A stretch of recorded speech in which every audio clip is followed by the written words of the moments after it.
Good afternoon. Hi, everyone. Welcome, and thanks for sticking around. Thanks for joining us at Break Out of the Rut, fresh strategies for innovative projects. So in our prep for this panel, I learned that innovation is a particularly complicated concept, and it turns out that there is actually a lot to unpack when you start discussing this concept of innovation. It's not necessarily a fixed idea either. At least in our discussions, it's partly a product of culture and context. And the deeper you dig into this concept of innovation, the more you end up revealing a lot about your particular organization's values and priorities. So with that in mind, let's start digging. We'll open up the format of this session with a couple of presentations, and then we want to turn things over to you. We'd like to have a few roundtable discussions, so if you're not at one of these tables up here, feel free to come up and join them. Otherwise, we'll make it work in the chairs, so we'll figure it out. So first up, without further ado, is Ed Rodley. So while this is happening, I'll give you a little bit of background. I am the Associate Director of Integrated Media at the Peabody Essex Museum in Salem, Massachusetts, which purports to be the oldest continuously operating museum in the United States. So we date back to 1799. At my museum, this is somebody else's talk, we are in charge of basically everything that involves pushing electrons at visitors. So that's the website, social media, video production, podcast production, in-gallery interactives, you name it. So I spend a fair bit of time thinking about putting together teams to make stuff.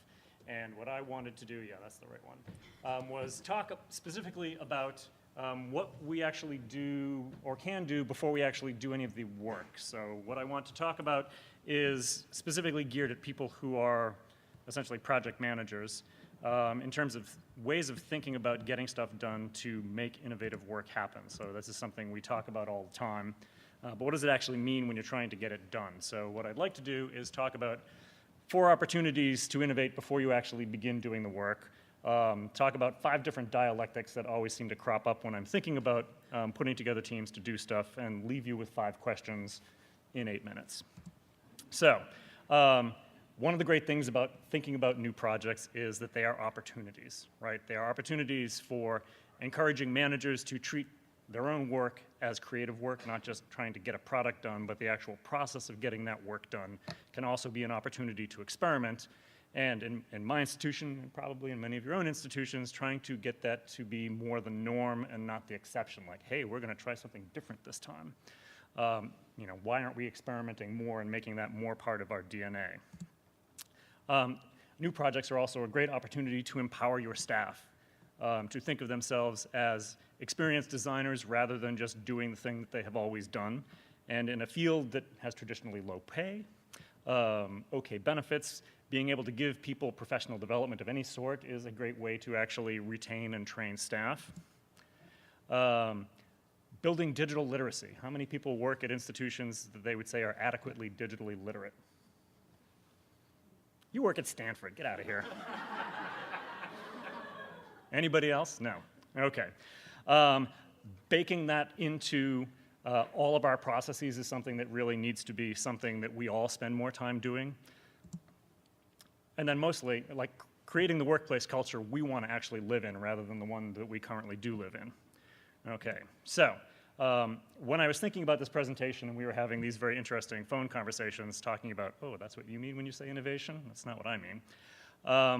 I kept coming across these 5 different dialectics that would crop up when we were talking about innovation, and I want to just run them quickly by you. So there's transformation versus change. What the heck do those things mean?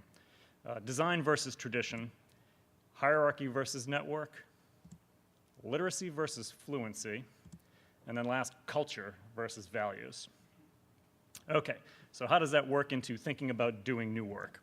Let's start with looking at projects as opportunities to experiment.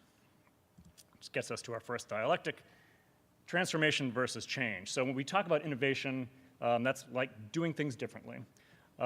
We talk a lot about it. And one of the things that I've come to think is that transformation and change are actually very different things.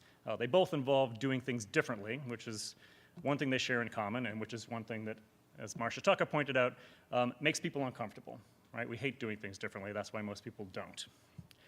But transformation as opposed to change, I tend to think of when people refer to change, they're talking about incremental. Change tends to be a very discrete unit. You're thinking about change, you are changing, you have changed, you're done changing. Whereas when people are talking about transformation, that seems to be a much larger, ongoing endeavor. And if you actually look at it in terms of how Piaget describes learning, the difference between assimilation, which is basically adding new bits of knowledge to what you already know, but not necessarily changing your worldview, versus accommodation, where you sort of fundamentally shift your understanding of the universe, ties in kind of neatly with change and transformation. So as an example of this, if you've ever played peekaboo with an infant, you put the cloth up in front of your face, and as far as the infant is concerned, you've disappeared.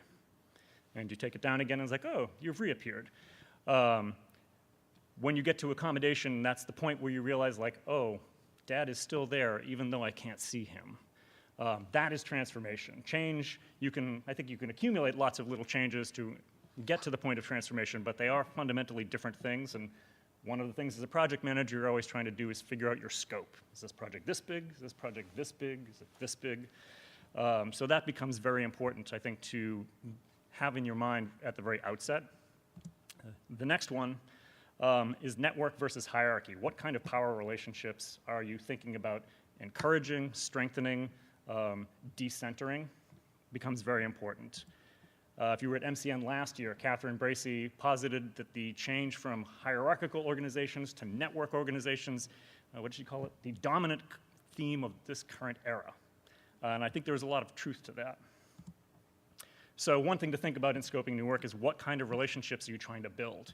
And sometimes you need to build hierarchical relationships. If you're in a new unit, if you're trying to make your boss look good, how do you structure work in such a way that you can make that happen?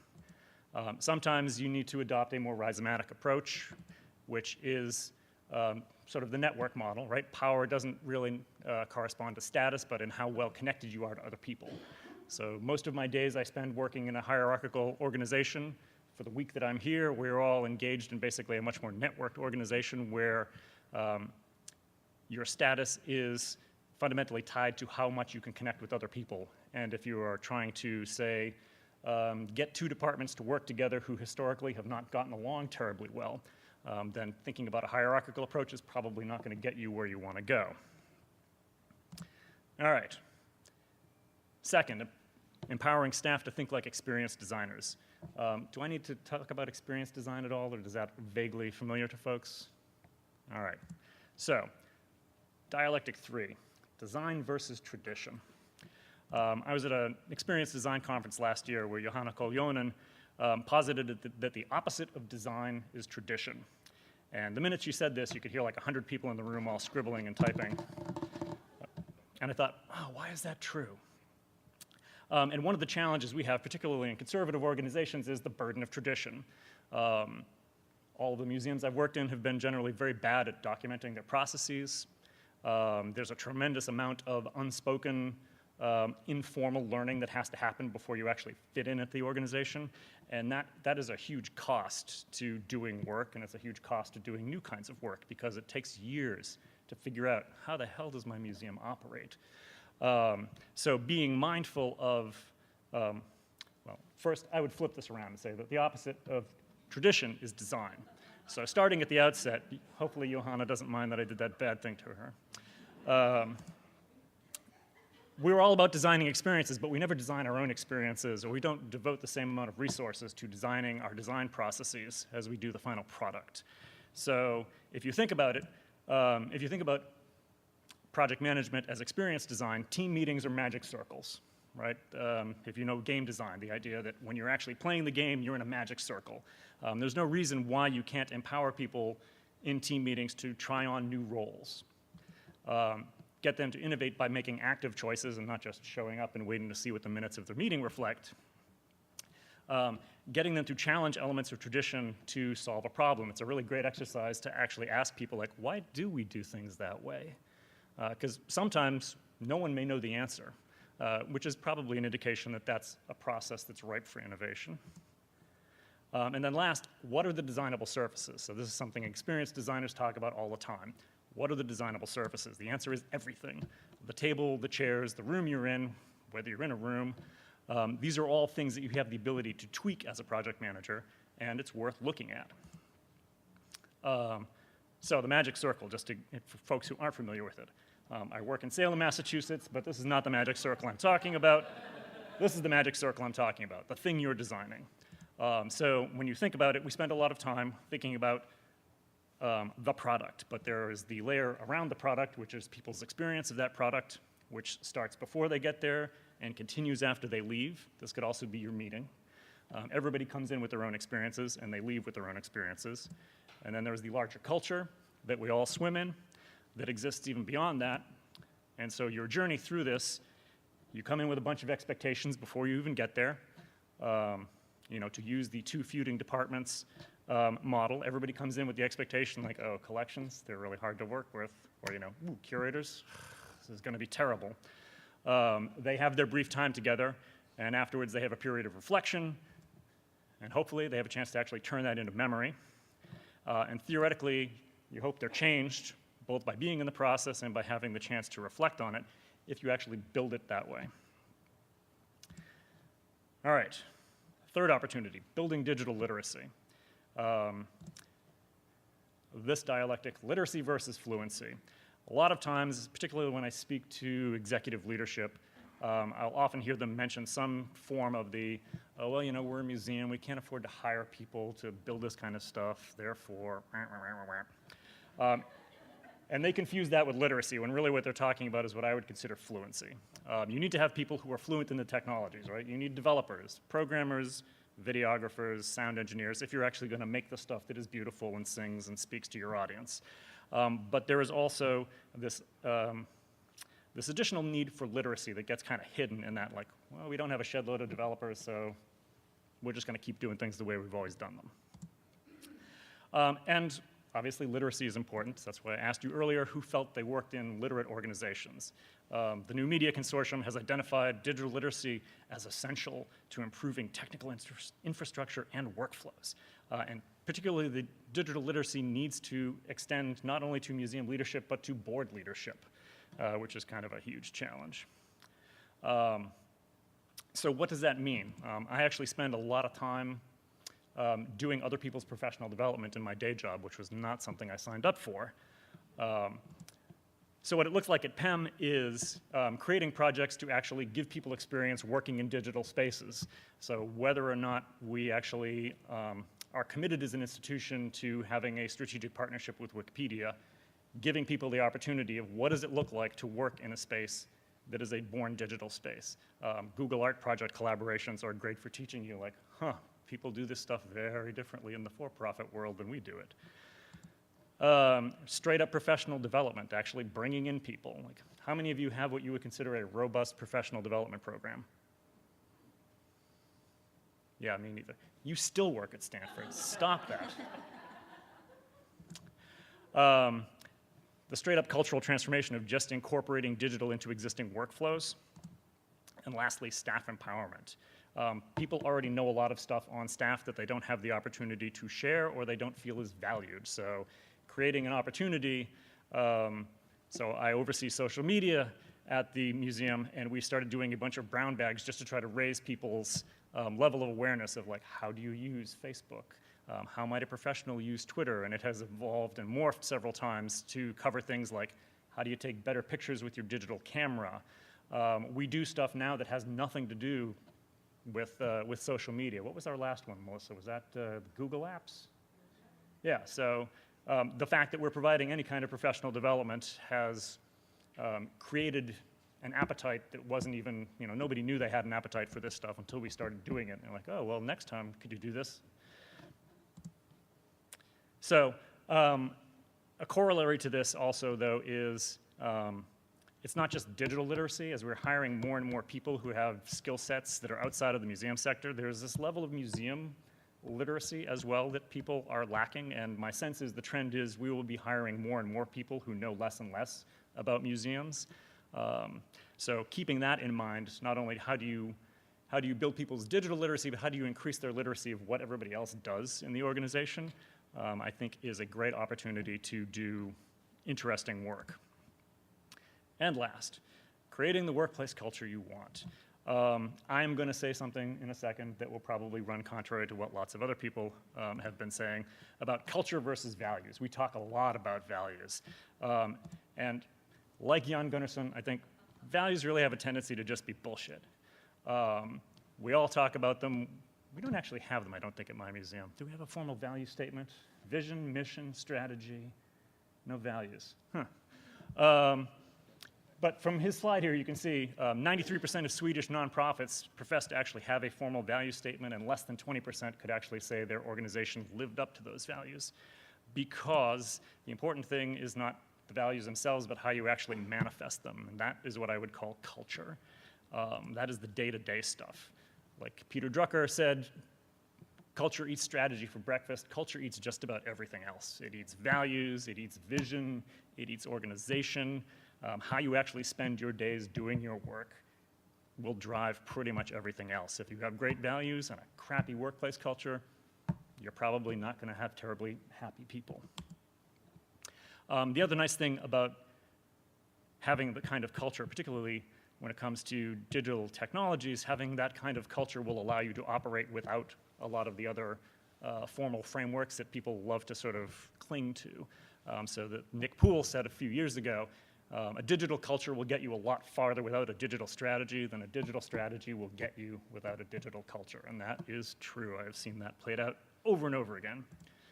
Of course, there are obstacles to this, right? Nobody has enough time, nobody has enough money, nobody has the technical skills, and management still tends to think of digital stuff as fixed cost projects. We're going to give you this much money this year for this thing, and then you're done. Or to embody it all, we have Philippe de Montebello telling you that if you've ever heard Philippe de Montebello, you can imagine his rich, mellifluous, sort of ambiguously European voice telling you that the tools need to be handled by wise and intelligent people, not the techies, who will only focus on the latest craze. Like, that's the thing we need to get over. So I will leave you with 5 questions if you're thinking about new work. 1, should your project aim to be transformational or be more about discrete change? To what extent should this project design its own processes or use traditional ones? There is no need to reinvent the wheel every time. There is no need to keep using a square wheel. Should your project be structured to create or support a network of actors or a hierarchy of actors? And there is a place in the world for silos and hierarchies. I'm not saying we should just destroy all structure. Can your project be increasing professional literacy or increasing fluency or both?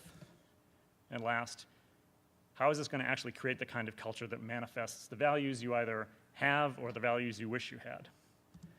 And I'll leave you with a quote from Csikszentmihalyi, because I always love to end presentations with that. The reason for doing this is that creating your own culture always makes you feel better than just consuming the culture that you were given when you started. Thank you. How far did I go over? Oh, yes.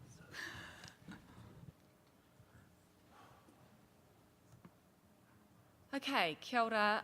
My name's Frith, and I work as the Head of Exhibition Content at the Museum of New Zealand Te Papa Tongarewa. So I'm a wee ways from home. When Ed asked me, is this actually working? Hang on a minute. Yeah, there we go. When Ed asked me if I wanted to speak on this panel, I was like, yeah, cool, great. But maybe I should tell you my angle first, just in case you don't want me anymore. Which is always a great way to start a conversation. Yeah. So my focus is primarily on the use of digital technology and processes in the exhibition context. And I guess my provocation is that as much as we struggle with digital literacy and innovation in our museums, and we do, a growing problem, at least in my museum, is physical exhibition literacy. And I've been really keen to bring these worlds together, but it's actually been quite tough. So just to set the scene, this is a Te Papa on opening. It was considered pretty innovative when it opened 20 years ago, merging the National Museum and the National Art Gallery. It was boldly bicultural. It led co-creation with communities, and it moved away from a solely subject expert-driven approach by bringing on audience-focused creative staff like concept developers, writers, and designers. And it even had internet-like kiosks on the floor. Visitors didn't actually want that deep level of information in exhibitions, but we were a little bit naive back in those old days. Now, this revolution was all about extending our audience beyond traditional museum goers, because innovation, to us at least, is about better representing, inspiring, and empowering our communities around our collections, and being flexible in our thinking and processes to do that. And Te Papa's been pretty successful in that regard. In a country of only 4.8 million, we receive 1.6 million visitors a year, physical visitors, and 3 million web visitors. So of course, when innovations are broadly accepted, and that's what we want, they become traditions of sorts. And that's fine until they become entrenched. And sure enough, after a few years, Te Papa got a little bit stuck in its ways. So innovative ideas, like an exhibition designed as a board game, were thwarted by things like creative doers lacking the authority to make things happen, applying the same weighty, oops, sorry, that's gone, where are we here? It's not operating my little appear things. Okay, it's the same weighty or rigid processes applied to whatever project, regardless of its size or the people involved. So, for example, science exhibition development processes to art, which is a completely different ballgame. The attitude that that's the way it's always been done, which I'm sure we'll all know. Resistance to others encroaching on our territory. For example, some of our curators have struggled working with writers. And risk aversion, mostly at senior levels rather than doer levels of staff. So change has certainly been needed. And recently, oops, we're going back. Sorry, guys. There's been a lot of investment in Te Papa's digital team and these digital building blocks, which is great, and you'll be familiar with all of these things. They're all really fundamental in supporting access to and reuse of our collections and content across platforms. And we've also embarked on the redevelopment of all our long-term exhibitions at the same time, so starting with natural history. And in this, I advocated for a more collaborative, flexible development model, so drawing on creative staff from across Te Papa, kind of like that magic circle that you were talking about, Ed. And we just applied that model to our latest touring show, Bug Lab, which is coming next year to the US. So a writer working with the curators from the start because they understand story, a digital producer in the core team because they get the potential of digital tech, an educator with an understanding of discovery-based physical interaction, and a 3D designer and an illustrator to bring things to life. And despite the absolutely insane time frame of 1 year from concept to completion for this very immersive hands-on show, we got there because we had the right creative, collaborative team members, and we basically worked to our own processes. We went rogue, essentially. We kind of just did it. Our exhibition and digital teams also collaborated really well on a super quick pilot project to develop a quirky audio guide, which is around this artwork and plays on its themes of spying. Idea, do it, done, all within a couple of weeks for this pilot. But integrating the processes of the exhibition and digital teams in our long-term exhibition redevelopment has been a lot harder, and I've been really struggling to grasp why. And part of it, I think, is that we have two really big waves of change meeting. So the exhibition team is experimenting with new ways of doing things. They've brought on new staff, including experienced designers and people from theatre and film backgrounds. They've been experimenting with more flexible processes to encourage creativity and working with new tools like an interpretive schedule that captures all media in and around an exhibition, including online, and a psychographic model of of thinking about audiences. And the digital team is doing things really differently too. So they've got lots of new talented staff, also from outside the museum sector. They're committed to introducing startup and tech sector methods like Agile and Lean Canvas to encourage alignment with audience needs. And they're also introducing new language that can unfortunately mystify and even alienate others. This is a poem recently published by a well-known New Zealand poet who happens to be a former member of Te Papa's writing team, and it's made up of phrases from an Agile workshop held at Te Papa. So you'll see the title of my presentation in there. Who is Tim Brown?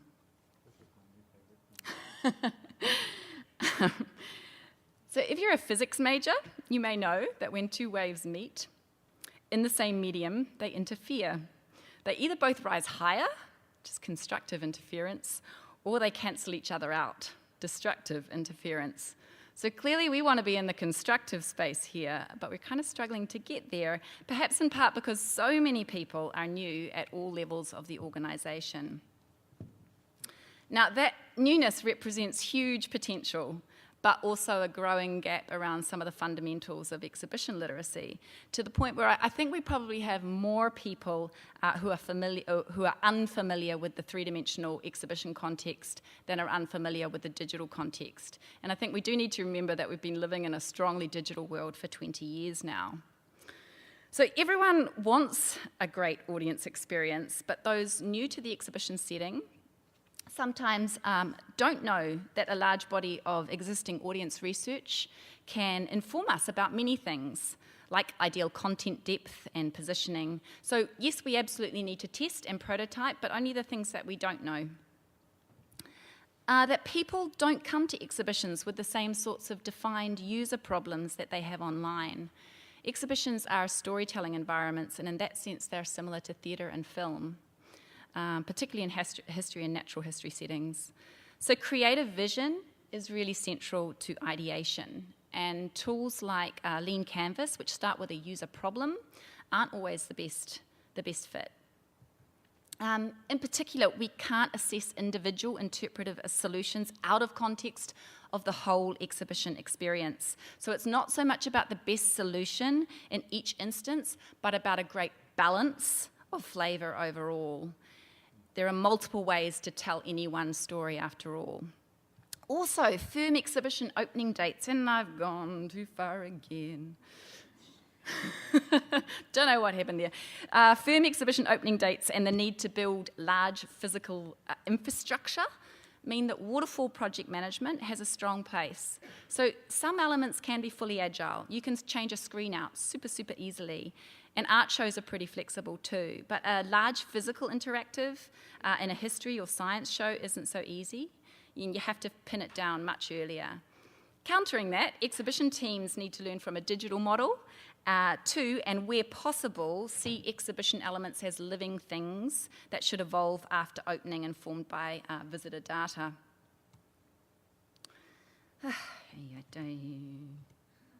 We'll get there in the end. So, in our shared desire for innovation, how do we get these waves travelling in the same direction?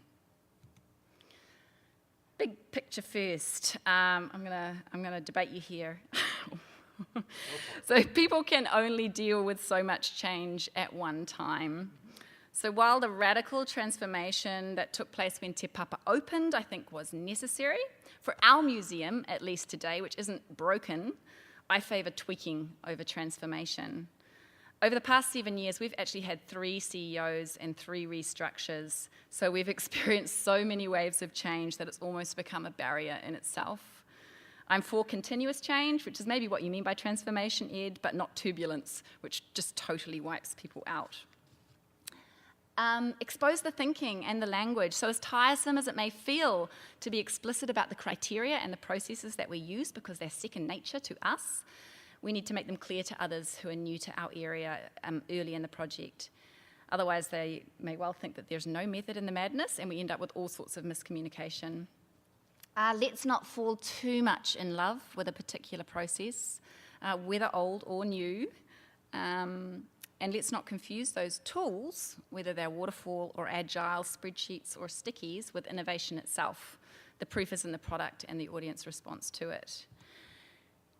And we should never expect the creative process to be comfortable or chaos-free. So anyone involved knows that this is actually how it feels. It's pretty damn scary. And trying to eliminate that will actually kill the creativity.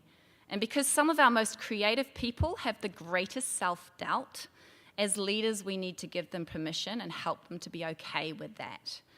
We also need to hire for creativity and the ability to embrace flexible roles and uncertainty and ambiguity. Whakaiti.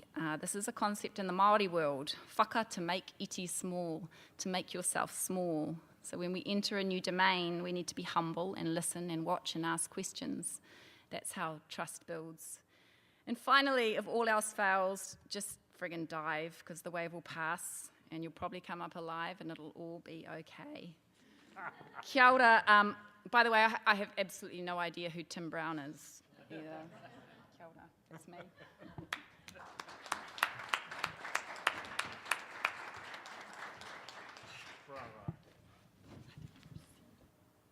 Yes. So I'm Kevin Conley, Director of IT at the Asian Art Museum in San Francisco.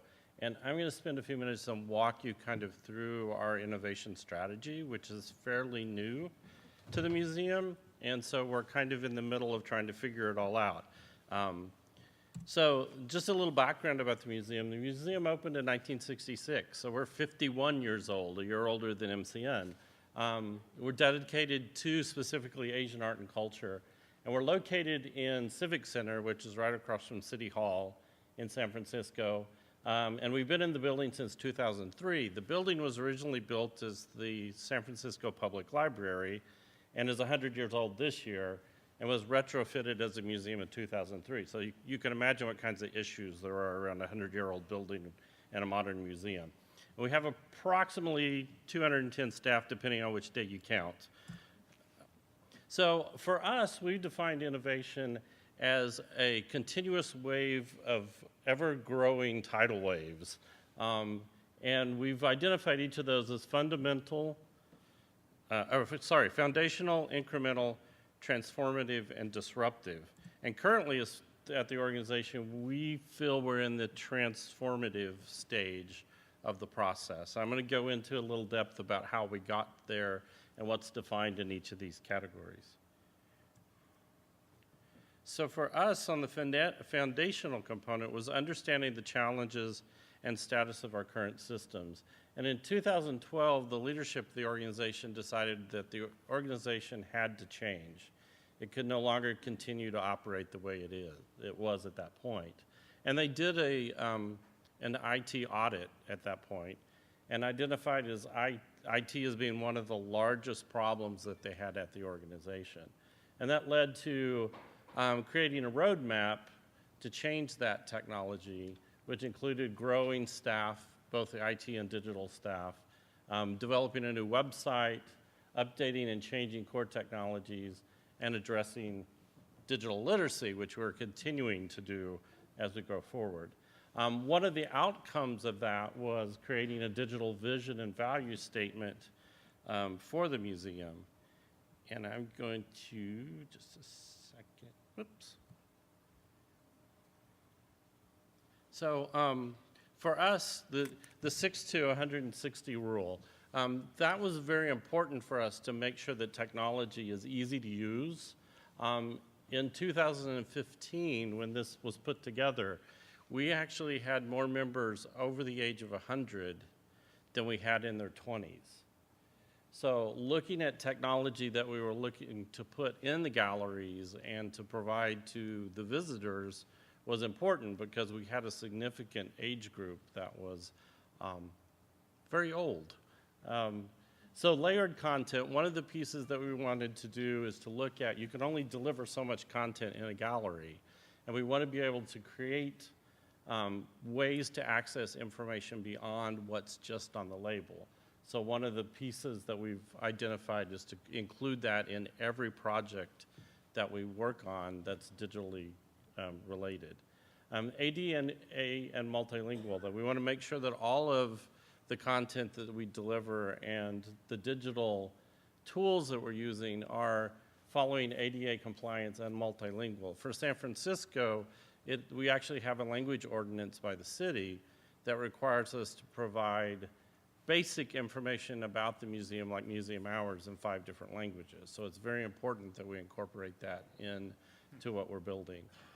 Audience engagement, we've incorporated this in the development stage of doing test and learn, and I'll talk more about that, in all of our new projects, to be able to find out what works and what doesn't work very early on and then adjust according to that, and listening to the audience to make those changes. And then universal approach, we're trying to design everything so that it's system agnostic, so it doesn't matter whether you have an iPhone or an Android or you're looking at it on the web or whatever, that the platform that we're building this content on can be used by any of those systems. Incremental was building a platform of change based on existing and new structures. So this is where the biggest change has happened for the organization. We've increased our staff. IT staff and digital went from 3 to 7. We've changed core technologies. Starting in 2004, the 10 systems that are listed on the right-hand side of the screen have been implemented since 2004. One of the big issues with that rapid of change and new systems coming online is digital literacy. And are people really using the systems the way they need to be? Have they been built into the workflow of the organization? That's a big issue we're still working on.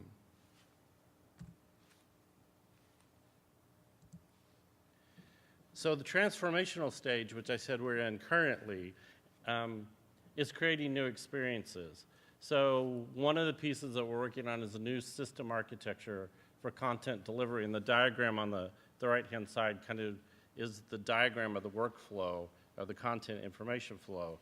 And our real goal here is to be able to create content one time and use it in multiple ways, so that we're getting away from what we've had in the past, where the educational department will create content that only education knows about and only uses in systems that they use, versus curatorial or the registrars or whoever else marketing creating that content, and it'd be siloed and separate.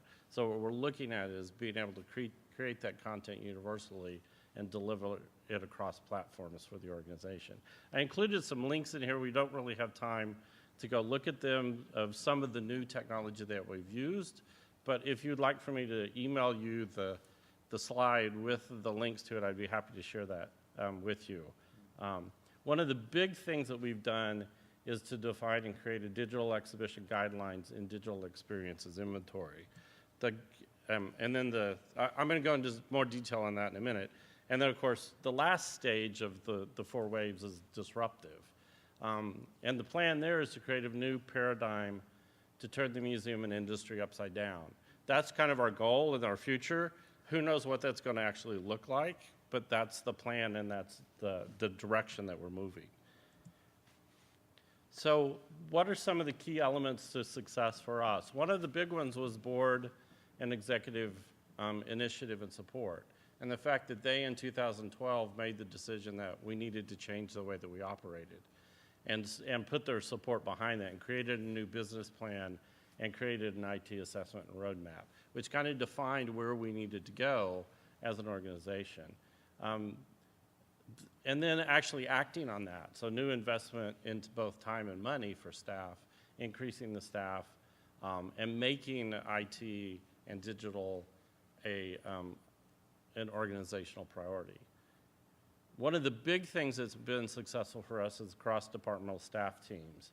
And one of the pieces that this has done is to really help us to kind of start breaking down silos of information and to really start working together collaboratively on projects. And both the digital experience guidelines and the inventory that we now have in place was created by a team of staff working together to define how do we want to operate and how do we want to work.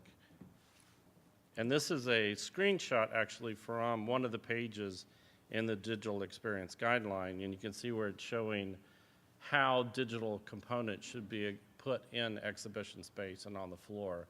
And there's several pages of content around the way this works. And the nice thing about this is now we've come to a uniform understanding of how we deal with digital content.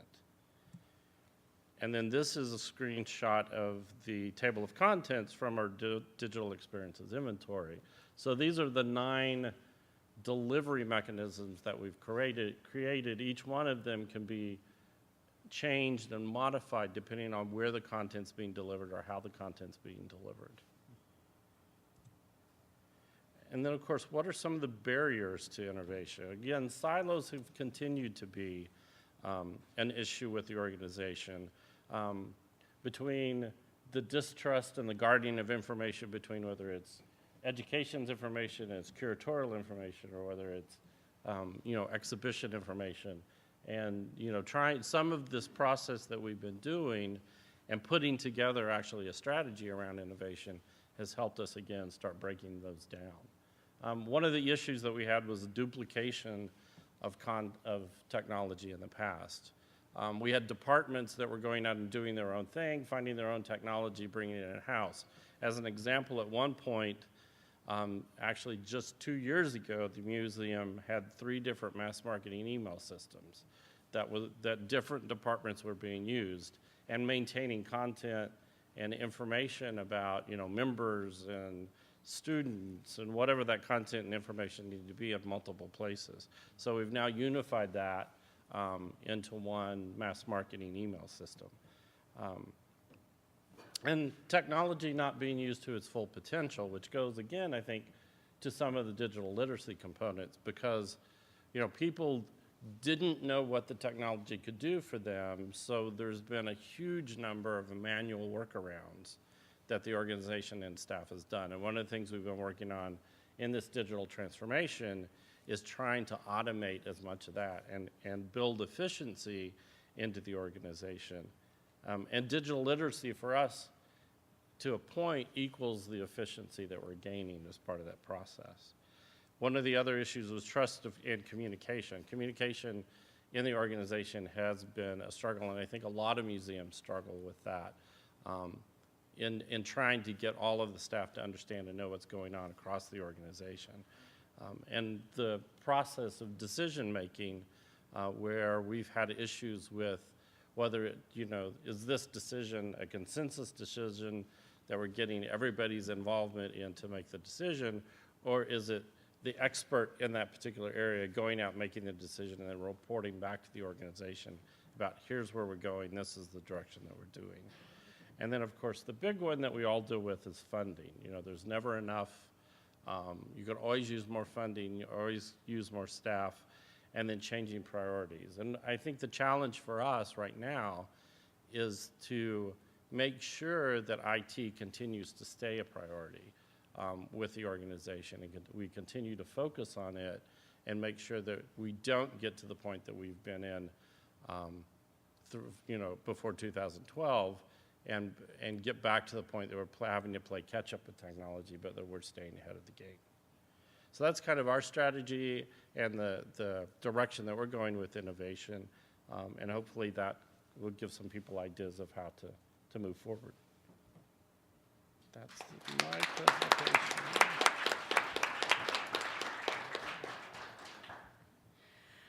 All right, hello again.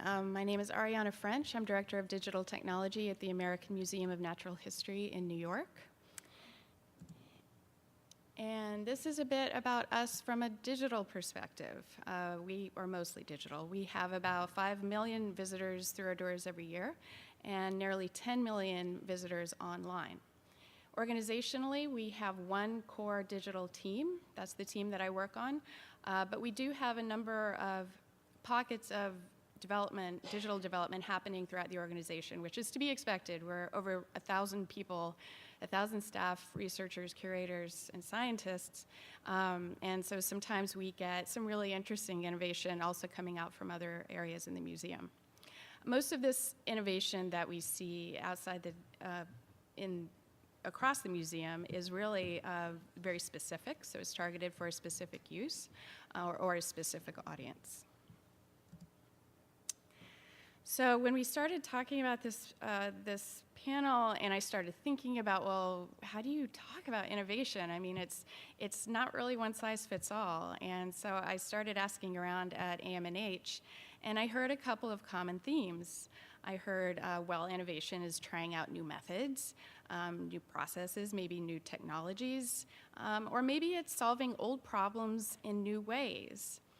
But one of the compelling themes that came out of this exercise of asking around was that it's really about changing the dialogue and how we communicate ideas about digital experiences and digital technologies. So this rolls up into this idea of, well, if we want to make innovation a part of what we do, how do we shift that dialogue? And this rolls into 3 examples that I'll share today. But these are examples sort of in hindsight. These are examples of innovation in hindsight. I can't say that, we entered into this like, yeah, let's innovate. We're going to innovate now. But these are simply examples of, hey, looking back, these things actually did kind of make a difference, and they really shifted how we typically deliver on digital projects. So the first example is a website called Project Describe. It's an adapted open source platform for crowdsourcing alternative text descriptions. This is mainly for people who may be sight impaired or have other impairments that might require the use of a screen reader. And we launched it in December 2016 by adapting an existing open source platform called Scribe, developed largely by the New York Public Library. It's awesome. If you've ever used it for a number of their projects, you know it's a really slick platform, and it worked well for us here.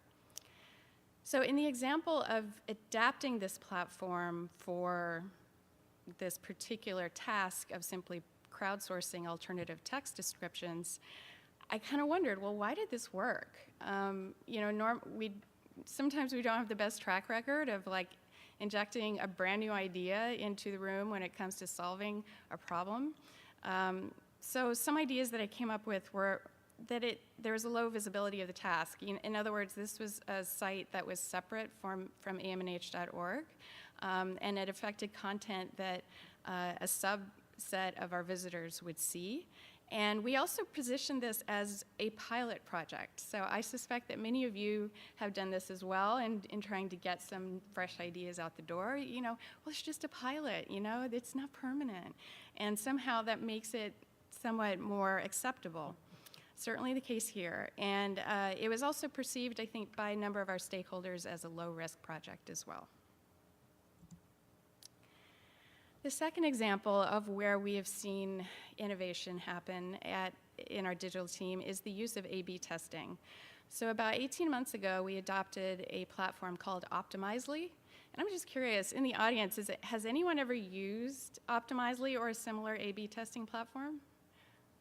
Okay, a couple people.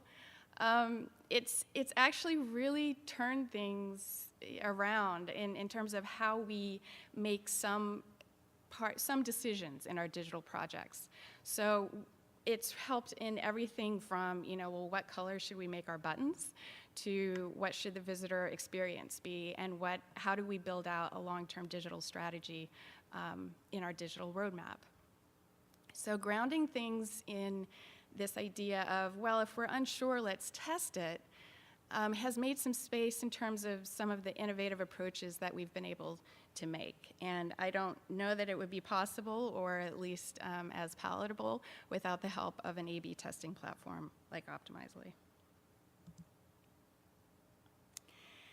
And finally, this all kind of adds up to this idea of changing the how we do projects framework. So our team has only been around for about 5 years, and even in the almost 5 years that I've been at the museum, I've seen the dialogue really shift from this very cumbersome, waterfall approach to, okay, well, let's try it, let's see how it works, let's test it, and see what our visitors tell us, and let's look at the analytics. And using a number of different data points, qualitative, quantitative, and sourcing our stakeholder wisdom, we've been able to present and sustain this idea of incremental change. And it's helping to also manage the expectations of our stakeholders. So every time we do a digital project, they're very much a part of the process.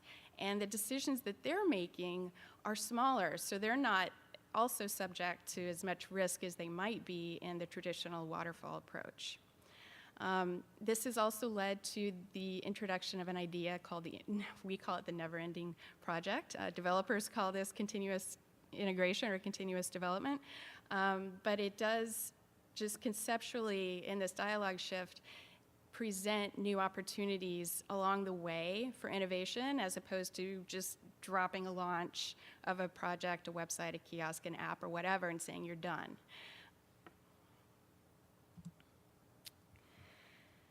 So this kind of creates a self-reinforcing system.